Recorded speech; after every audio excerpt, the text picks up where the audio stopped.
Hello everyone and welcome back to a brand new video where today we return with the feature race here from Silverstone. Yes, if you missed out yesterday's sprint, I would highly recommend going back and checking it out. But yeah, today we're back with 15 more laps around the Silverstone circuit. So far this weekend, this place has delivered plenty of action, plenty of good racing, as you would come to expect. So yeah, definitely as well, if you're new around here, please do make sure you leave a like, get yourself subscribed. We're getting very, very close now to 100,000 subscribers as well. So, you know, if you're not already, yeah, it would be greatly appreciated if you would click that big red button down below. But yeah, let's get into it though. 15 more laps around Silverstone today. Fingers crossed we can try and score more big points and continue to close down that gap once again to Felipe Drugovich. We're returning for the second event of the day after an amazing sprint race this morning. The top 10 drivers have been reversed, setting up for another exciting race to round out the first day of the weekend.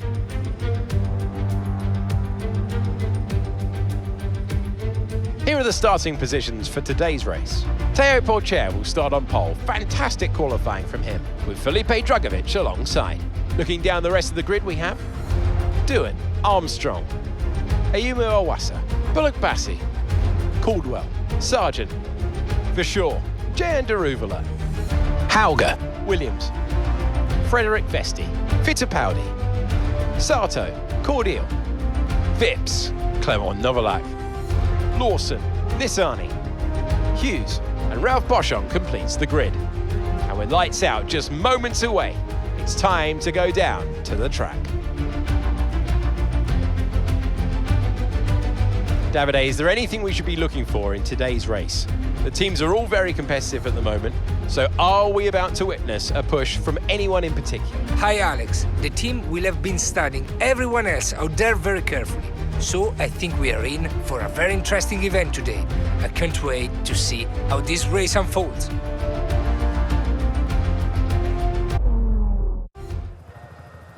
Right, well here we are then, trackside for the British Grand Prix feature race, of course, returning once again. And because we're starting right at the front of the field, often so far this series we've done the alternate strategy. It's not really worth risking today, you know, there's no point potentially losing places early on. If we can try and stay towards the front of the field here, that will be absolutely critical. But yeah, Drugovich alongside us, this could have big championship ramifications this weekend. We have to try and outscore him, and hopefully as well, return to winning ways. Monaco was only a couple of weekends ago, but it does weirdly feel like a long time.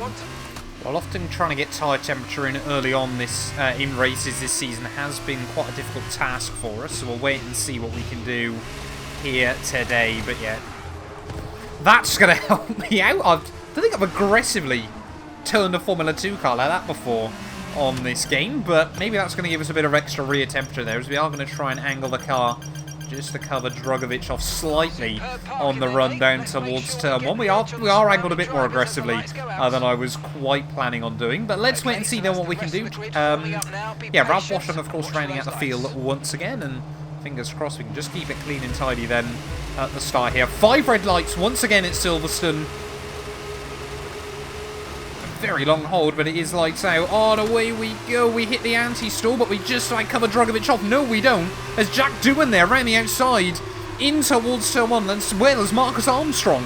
As I was a bit worried about what Drugovich was going to do there. Both of us so worried about each other that we've allowed 2 cars to sneak by then at the start of the Grand Prix there. But yeah, I was so worried about trying to make sure that Drugovich didn't get through, which, to be fair, he hasn't.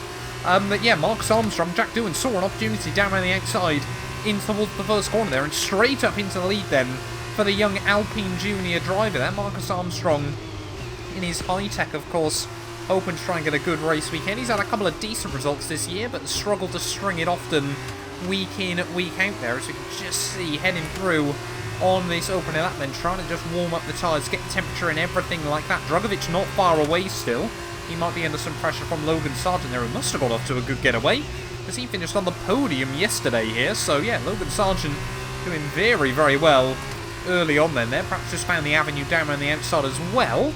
So we head down in through this middle sector then on this open lap. You can just see not quite able to get the car right where we need it there. Got to be really, really careful with the rear tyres off the corners. You can just see Drugovich now starting to make some gains once again, and you know, maybe he'll be racing with a bit of anger, you know, perhaps a little bit of heat inside the Brazilian's helmet. Because, of course, yeah, I mean, we were completely set on covering him off in towards that first corner there. He did actually get to the inside, but we pinched him so much to the apex there. And to be fair, we did well to actually avoid contact. So we head through the final couple of corners of this open lap. Just try and keep it clean and tidy. Back end, you can just feel it skating around underneath you. But Doohan leads the way then at the end of lap 1. And we are under increasing pressure from Felipe here. Of course, we've got to try and remember how much extra grip these tyres can provide. But yeah, it's just about trying to keep them in good nick as well early on, as we definitely put a lot of wear through them on the formation lap.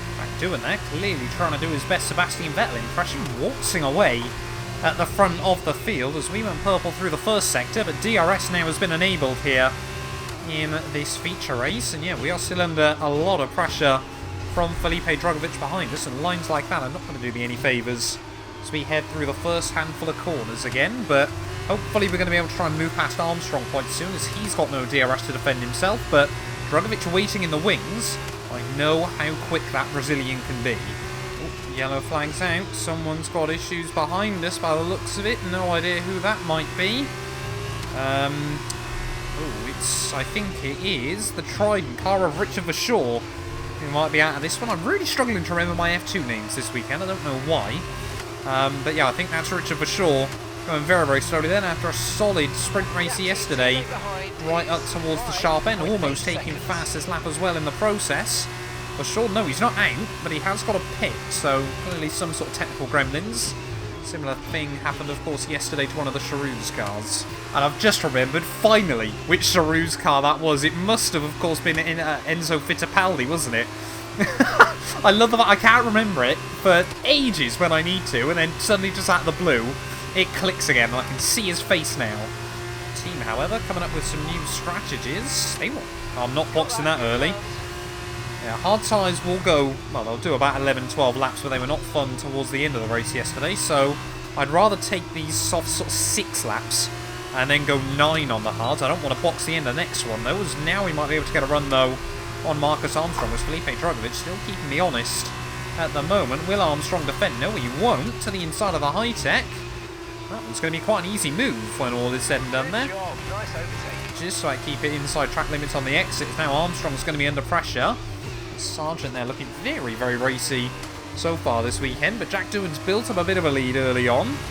Yeah, now we've just got to try and close it down, I suppose, as there we go, Armstrong already almost dropping a second back. He is going to be under a lot of pressure for the foreseeable future as well. That's a bit brave through turn 1, just outside track limits, but we had to bail out the throttle, so I don't think we really gained anything.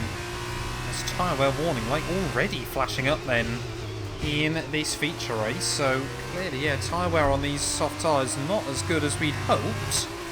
I'm a bit worried, to be honest, that Fred Vest is going to want to box at the end of 6, because that would have been probably the perfect time to pit. It's now Armstrong closing back in again, and Jack Doohan waltzing away. I reckon we've shredded these tyres. Oh, Jack Doohan's staying out, so I guess it's not the end of the world just yet, but if Fred Vesti doesn't pit, then I'm going to be very, very upset here, as it looks like no one is. So I reckon, yeah, we have just been really bad on the tyres early on in this Grand Prix, as Armstrong now trying to apply more pressure to myself. We could have boxed the end of last lap, but we've just got to brave it out one more. Horrible run out of the loop. You can just see I was actually looking at the tyre face there, as these tyres are absolutely wrecked. Armstrong tried to have a look at the inside there, kind of got pinched to the apex. Is he going to be able to have a look, though? Here comes Felipe Drugovich in towards the next corner, and we are causing an absolute bottleneck at the moment, because we have just absolutely destroyed this set of rubber there. You can see we can't get on the throttle off the corner. Here comes Felipe Drugovich off the turn. No, thinks better of that one. And now Drugovich back into P3 then in this race, but it is just setting up perfectly for Jack Doohan at the front of the rostrum there, as well, through the old turn 1. Now I'm going to bring it down into 4th gear to get the nose through. You can see everyone else is starting to struggle, but nowhere near in the same vein at the moment, as up through Maggots and Beckett's we go. Yeah, definitely should have boxed the end of last lap. We could have maybe got a bit of an undercut, brought ourselves closer to Jack Doohan once again, but at least we know now, well, that the tyres will make it to the checkered flag quite nicely when we do make the stop. Here comes Drugovich, though, in towards the final couple of corners of the lap. Again, thinks better of it, but we've just got no tyre grip whatsoever. Jack Doohan into the pit lane. We're going to peel in. Drugovich is going to come in there as well. Ayumu Owasa is forced to stay out. Only just got the car slowed down there into the pit lane. That was kind of just, we're getting close, we're getting close. We're going to have to lock the brakes up and pray. But yeah, those cars that are having to stay out another lap there are going to have a long lap ahead of them, as these tyres are destroyed there. It looks like Jack Doohan is going to get held up a little bit in the pit lane. I'm sure there's going to be plenty of other cars that get the same, though. There's Drugovich just in front of me. No! Why? MP Motorsport! I've been boxed in! No! Go! Oh, I've never had that on F1 22. Both MP Motorsport cars peeled into the pit lane, and we've been absolutely wrecked in the process there. I cannot believe that. I didn't even know the AI would do that on this game there, but Clement Novalak, I mean, cheeky things from MP Motorsport there. I mean, they're completely within their right to do so. Both cars have to pit, both cars have to pit, but that has well and truly screwed us in this feature race here. Now it's a case of damage limitation, and I had no control whatsoever. Oh, we've got yellow flags out though. That's Jack Doohan! Jack Doohan now going slow. No, it's not. Ignore me. It's Logan Sargent. I apologise. Almost got a little bit hyped up there, but that's going to give me one free spot back as Sargent out then of this race. The heartbreak for the Williams Junior, and of course the real-life Williams driver in 2023. But those front runners now into the pit lane. We've just still got to try and close back up. Ralph Boschung. You know, it's always good when you're battling Ralph Boschung in a Grand Prix, and if ever there was more reason why we should have pit at the end of lap 6, that was absolutely it there. Hindsight is a beautiful thing in the world of motorsport, but yeah, I mean, really from MP Motorsport side of things, that's probably 1,000 IQ play, because we could just not do anything about it. Oh, that's brave. In towards the final corners, gather it up nicely, but yeah, where are we going to re-emerge then in the grand scheme of things here? How much have all of those other cars lost out by staying out way too long on the soft compound tyres there? Through turn 1, we will get the jump on a couple of them. Just ahead of Jake Hughes there, as that was very wild in towards the next corners, but of course they will got cold rubber as well. And we're back out right behind our teammate Fred Vesti, P18 in this race though. I definitely feel like points are still on the table today if we really get our foot down, but I cannot believe that. Second to 8. On the outside, we'll try and have a look then on Fred Vesti. Might be able to do the old up and under on our teammate. So we'll try and put the power down off the corner. Those hard tyres have now picked up quite nicely though. As you can just see, we're all over the gearbox of our teammate. But through the old turn 1, are we going to be able to get the run off the corner? Yes, we are. Fred Vesti just a little bit out of shape there and side by side in towards Maggott and Beckett, similar to Yuri Vips yesterday. And again, just like yesterday, we will not back out. Up now into P17 once more. This race would have been really, yeah, there's a train from, what, about P3 backwards in this one. So I think a lot of cars that box the end of 7 have been really caught out. And look at this. There's just F2 cars everywhere. 6 laps to go then of this race, and it's, I mean, just carnage. There's cars 2x2 absolutely everywhere. So we head through the first couple of corners there. Cars going 3 wide. Ralph Boschung, what's happened there? I've accidentally made an overtake as we'll go up the inside now of Liam Lawson, but this might well just be carnage and chaos towards the end of this race there. As Enzo Fittipaldi just up the road side by side with Callum Williams. They're around the outside of Lawson will go. So we will re-inherit P15 then of this race, but it looks like Drugovich now might actually be the cork in the bottle at the front of all this, but it's kind of turning into the Baku race, if you remember, the Baku sprint race, sorry, of course, when everyone shredded their tyres. So we had like 4 of us that were going way quicker than the rest of the field, but you can see Roy Nassani, Callum Williams, now just in front as well there for a moment, disputing P12 in this race. But yeah, this is really one of those ones where you get the right place at the right time, and we could still come like 6th or 7th here. It's trying to get a run on Sato. A little bit using the curb and they're off the exit of the corner, but are we going to be able to have a look to the inside of the UNI Virtuosi? Yes, we are. A little bit cheeky there as well. We've got Fittipaldi and someone else there side by side. I think that might be Amory Cordeal. Yes, it is. His team are loving the move we've just pulled off, but Sato's going to come back at me as we head down the back straight there, pull out of the slipstream and won't quite be able to get the top end speed. Roy Nassani, though, having a look for a move now on Callum Williams once again. Are we going to be able to try and capitalise on this one? No, we're not. The Dams car just sits on the racing line. And you know what? We'll have a look now out the inside of Roy Nassani, who I think wanted to go for a move on Williams there through the final couple of corners. But Yeah, now up to P13 then, with 4 laps to go with this race. As look at Jack Doohan, comfortable at the front of the rostrum there. I think we've got Jem Bollock-Bassi battling out with Drugovic. They're again 3 wide. Somehow on the exit of turn 1 there, Fittipaldi's been squeezed out of that one. He's going to lose about 4 places. As all Callum Williams, Ollie Caldwell, Yuri Vips, they're all kicking off still at the moment. Round the outside of Fittipaldi, nothing happening there. As we'll just try and re-emerge onto the circuit once again. Might be able to get the old up and under. No big wobble off the corner. And here comes Nassani then to the outside of myself as we head down the back straight. Fittipaldi going very, very defensive. I'm not sure why, because he's not side by side with anyone there, as Roy Nassani still out there. I've just noticed Fittipaldi's on softs. So what strategy is he going with then? Is he trying to go softs to the checkered flag? He must be trying to do something a little bit different there. So Fittipaldi testing the alternate strategy this weekend. Callum Williams now to the inside of, I think that's Ollie Caldwell, isn't it? Just up the road there. Fittipaldi off the line. Caldwell off the line as well. Look at the run we've got off the corner. Oh, not quite able to do anything there. I apologise for the high-pitched 13-year-old voice for a brief moment, but this is just ridiculous. Silverstone, as always, is delivering the carnage, and, I mean, that's just 3 laps of pure chaos that we have witnessed here. It has meant that a lot of the field further up the road have started to spread out a little bit again, but now we're back almost inside the points. That is almost uncommentatable, but epic all at the same time. So now we're going to try and get a run, though, on Callum Williams as we head down the Wellington Straight once more. Surely with the DRS we're going to be able to get very, very close there to the Trident car. You know what? We're going to go Sebastian Vettel Senna style. Oh, big brave committed. We just about keep it on the white line there off the corner, and that one certainly was aggressive, but we've absolutely got to be at the moment. It's now back inside the points we go. Need to try and snoop our way fastest lap as well from Felipe Drugovic here late on in the afternoon. Callum Williams has got a magnificent run though in towards the next corner there. He will have a look back up the inside off the turn, but we'll hook it up. He'll give us the racing respect that we might not have given to him, but yeah, we're now into P10 of this race once more. Ooh, more yellow flags out. 2 laps to go, and Jack Doohan now just setting the pace at the front of the field there. I think that might be Jake Hughes again. 2nd race in a row. Jake Hughes with a mechanical issue then, and what a disappointing home Grand Prix weekend it'll be for him.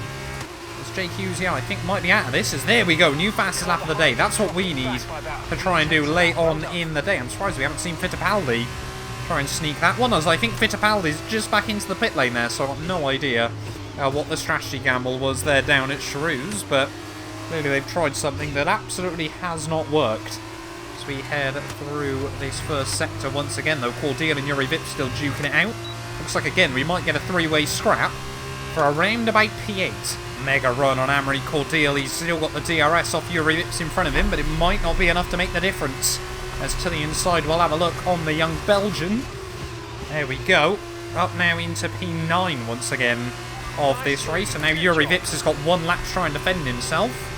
Jan Ruler, of course, yesterday's sprint race winner, doing very, very well up in P7 again there. Drugovic, I think, still hanging around inside the top 5 there. Jem Bollock-Bassi has made the move work, as another new fastest lap of the day, of course, helped by the DRS, I suppose, and very little dirty air as well, of course, around the lap. But are we going to get close enough to Yuri Vips, though, on this final loop of the Silverstone circuit? I mean, this weekend has once again shown why Silverstone is great for Formula and open wheel racing. There, as always, has delivered the carnage, delivered the chaos, but some brilliant racing as well there, side by side, 3 wide, and a lot of incidents over the course of the afternoon. But are we going to get one last overtake in?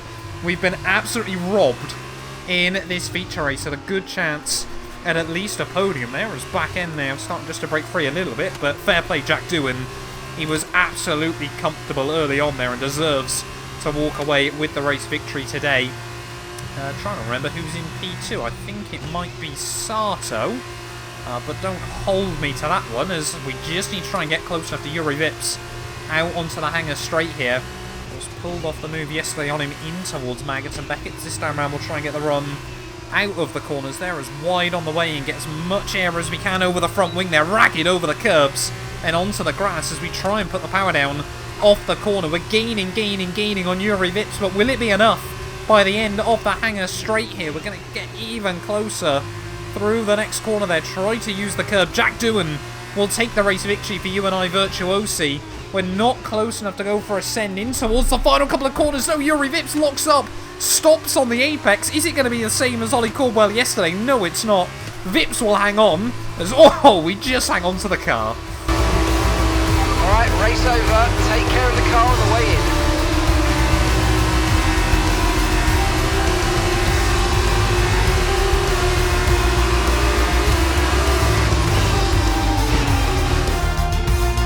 So another fantastic victory for Virtuosi.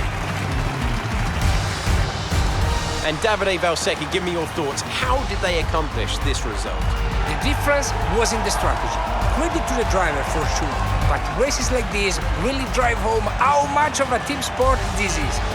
They did a lot of work on the pit wall to really make the most of each stint and to make the best use of the tires. But that said, all of that would have been for nothing without a talented hand on the wheel.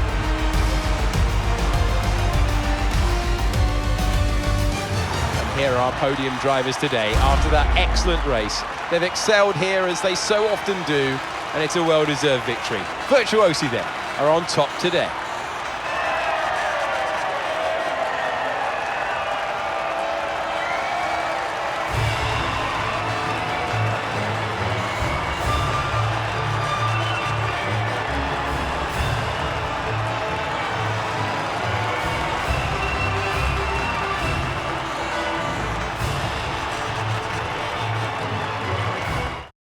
After this round of the World Championship, here's how things look in the drivers' table. It's a good result for Felipe Dragovic, who extends his advantage at the top of the championship. Now then, Davide Valsecchi, who would you say was your driver of the day? Well, after a drive like that, it's going to be Yuri Vips. Very clean, very smooth. He can be really pleased with that one. On to the teams then. MP Motorsport moved further clear at the top. Another team that excelled today was Dams, who make further progress up the table. Well, what a weekend that has been. Please join us next time for another thrilling instalment when Formula 2 returns. Well, there we go. And then Jack Doohan, a 6-second race victory there. We don't say that very often in FIA Formula 2, but a fantastic job by the Virtuosi driver. Took the lead at the start. Never looked back, to be honest. He was comfortable all weekend long there ahead of Iwasa and Marcus Armstrong. Jem Bolokbasi P4 does take a couple of points out of Dragovic and myself there. Hauger and Jay Andaruvala 6th and 7th ahead of Yuri Vips. And yeah, Cordeal rounding out the top 10 there gets a point for Van Amersfoort. But yeah, shout out to Yuri Vips there. 17th to 8th. It's a shame he's just a bit of a dick in real life, isn't it? To put it lightly, I suppose. But yeah, Logan Sargent, the only driver then not to make it to the checkered flag this weekend. Championship-wise, though, does mean Dragovic. The gap has opened up, sadly, this weekend, and he's now got a 26-point lead at the top of the table. Jem, though, still in P3, 20 points clear of Jack Doohan there, with Jay Andaruvala hanging on to 5th. Ayumu Iwasa 6th. Ahead of Hauger and Richard Verschoor. Clement Novalak, Sato dropped back down as Armstrong jumps Callan Williams there, as well as a whole host of other drivers as well in his high-tech. Fred Vesti down to P16 in the Drivers' Championship there. Constructors-wise, though, 40 points now. The gap opens up to MP Motorsport. We really need Vesti to start putting his finger out there as Virtuosi jumps Saruz and Trident, High-Tech jump Carlin, and Dams jump Van Amersfoort once again there. But thank you all so much for watching this video. If you have enjoyed, please do make sure you leave a like, get yourself subscribed as well, and we will return very, very soon when Formula 2 returns to, I think, the Austrian Grand Prix next weekend. You guys do not want to miss that. None of these videos would be possible without the help of our channel members, so a massive thank you to all of the names you see on your screens currently for helping support the channel. You can join them by clicking the join button down below, and yeah, thank you once again to everyone that continues all the insane support on my work.